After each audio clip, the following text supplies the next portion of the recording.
പരിചയപ്പെടുത്താൻ പോകുന്നത് episcia വെറൈറ്റിയിൽപ്പെട്ട flame violet എന്നറിയപ്പെടുന്ന ഒരു ഹാങ്ങിങ് പ്ലാന്റ് ആണിത്. ഇതിൻ്റെ ലീഫിൻ്റെ കളറിന് നല്ല ഭംഗിയുള്ളത് കൊണ്ട് ഞാനിതിനെ ഒരു കുഞ്ഞു പോട്ടിലേക്ക് മാറ്റി വെച്ചതാണ്.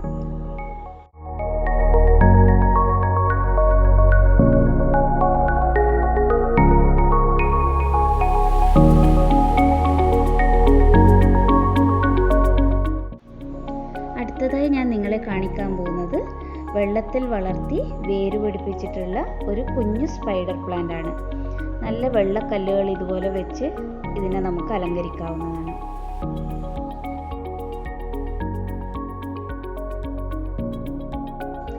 ഇത് മണി പ്ലാന്റ് വർഗത്തിൽപ്പെട്ട ഗോൾഡൻ പോത്തോസ് ആണ്. വെള്ളത്തിൽ വളർത്തി ഇതുപോലെയുള്ള കപ്പിൽ നമുക്ക് ഭംഗിയായി ഇതിനെ അലങ്കരിക്കാവുന്നതാണ്. ഇങ്ങനെയുള്ള പ്ലാന്റ്സുകൾ ഇൻഡോറിൽ വയ്ക്കുമ്പോൾ നമുക്കൊരു പോസിറ്റീവ് വൈബ് തന്നെ കിട്ടും.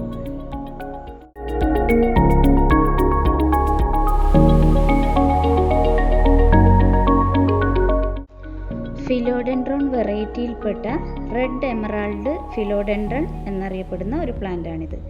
ഇൻഡോറിൽ വളർത്താൻ പറ്റിയ നല്ലൊരു ചെടിയാണിത്. പോട്ടിൻ്റെ വലുപ്പത്തിനനുസരിച്ച് ചെടിയുടെ വളർച്ചയ്ക്ക് വ്യത്യാസം വരും.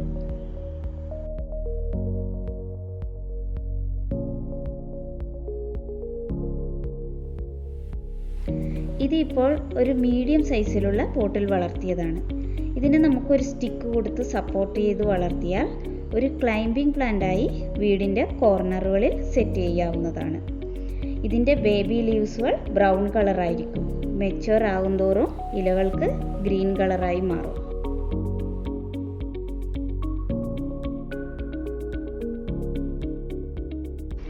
ലക്കി ബാംബു പ്ലാന്റിലെ വെരിഗേറ്റഡ് ആയിട്ടുള്ള ഒരു ഇൻഡോറിൽ വളർത്താൻ പറ്റിയ ചെടിയാണിത്. നമ്മുടെ വീടിനകത്ത് ഐശ്വര്യവും ഒരു പോസിറ്റിവിറ്റിയും കൊണ്ടുവരാൻ ഈ പ്ലാന്റുകൾക്ക് കഴിയും.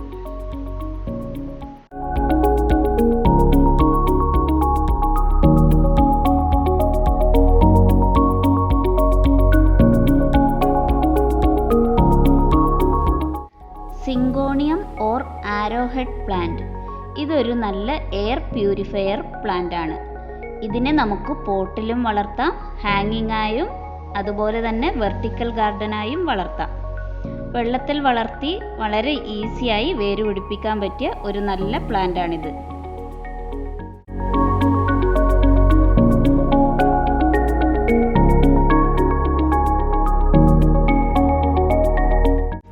വാഷ് ഏരിയയിലായി ഒരു മിനിയേച്ചർ ആന്തൂറയാണ് വെച്ചിട്ടുള്ളത്. ഇത് ഒരു ബേബി പ്ലാന്റ് ആണ്. മെച്യൂർഡ് ആയാൽ ഇതിന് നല്ല പൂക്കൾ വരും. ഇതും നമുക്ക് ഇൻഡോറിൽ വളർത്താൻ പറ്റിയ ഒരു ചെടിയാണ്.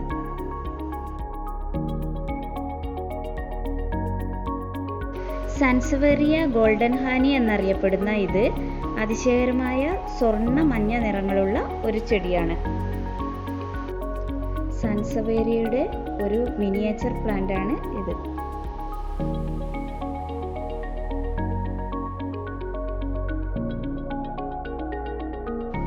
ഇതും ഒരു സിങ്കോണിയം ബേബി പ്ലാന്റ് ആണ്. ഇതിൻ്റെ മെച്യൂർഡ് ഇലകൾക്ക് ഗ്രീൻ കളർ വരും. എങ്കിലും തളിരിലകൾക്ക് ഇതുപോലെ പിങ്ക് കളർ കിട്ടണമെങ്കിൽ നല്ല ബ്രൈറ്റ് ഇൻഡയറക്റ്റ് സൺലൈറ്റ് തന്നെ വേണം. അതുപോലെ തന്നെ നല്ല വായുസഞ്ചാരമുള്ള ജനാലകൾക്കരികിൽ വെച്ചാൽ ഇത് നന്നായി വളരും. ഇനി നമുക്ക് വർക്ക് ഏരിയയിലെ പ്ലാന്റ്സുകളെ പരിചയപ്പെടാം. ഇത് സ്നേക്ക് പ്ലാന്റ്. വീടിനകത്ത് ഓക്സിജൻ കൊണ്ടുവരാൻ പറ്റിയ ഏറ്റവും നല്ല പ്ലാന്റ് ആണിത്. ബിഗോണിയ റെക്സ് അല്ലെങ്കിൽ കിങ് ബിഗോണിയ വിഭാഗത്തിൽപ്പെട്ട ഒരു പ്ലാന്റ് ആണിത്. ഇത് ഫിലോഡെൻഡ്രോൺ ലെമൺ ലൈമിൻ്റെ ഒരു ബേബി പ്ലാന്റ് ആണ്. ഇവിടെ നല്ല ബ്രൈറ്റ് ഇൻഡയറക്റ്റ് സൺലൈറ്റ് ലഭിക്കുന്നത് കൊണ്ട് ചെടികൾക്കെല്ലാം നല്ല വളർച്ചയുണ്ട്. ഇത് അഗ്ലോണിമ വർഗത്തിൽപ്പെട്ട സിൽവർ ക്യൂൻ എന്നറിയപ്പെടുന്ന നല്ലൊരു പ്ലാന്റ് ആണ്.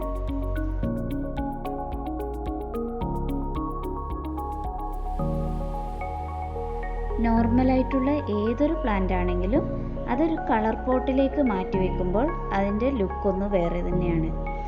എൻ്റെ കളക്ഷനിലുള്ള മാക്സിമം ചെടികളും ഇതുപോലെ വളർത്തി ഇങ്ങനെ വെറൈറ്റി കളർ പോട്ടുകളിലേക്ക് മാറ്റിയാണ് ഞാൻ സെറ്റ് ചെയ്യാറുള്ളത്.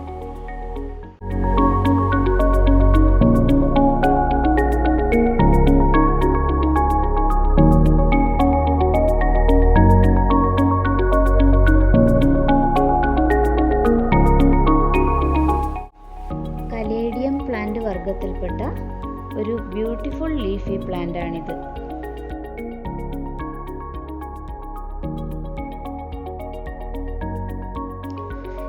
ഇത് ഒരു ഷെയ്ഡ് ലവിങ് പ്ലാന്റ് ആണ്. ഇൻഡോറിൽ വളർത്തുമ്പോൾ നല്ല ബ്രൈറ്റ് ഇൻഡയറക്റ്റ് സൺലൈറ്റ് ഉറപ്പുവരുത്തണം. ഇതിനെ നമ്മൾ സാധാരണയായി ചേമ്പേടി എന്ന് പറയും. ചേമ്പ് വർഗത്തിൽപ്പെട്ട ഒരു വെറൈറ്റി സ്മോൾ ലീഫി പ്ലാന്റ് ആണിത്.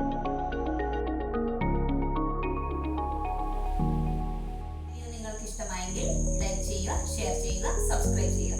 അതുപോലെ തന്നെ നല്ല നല്ല കമൻസുകളും ഫീഡ്ബാക്കുകളും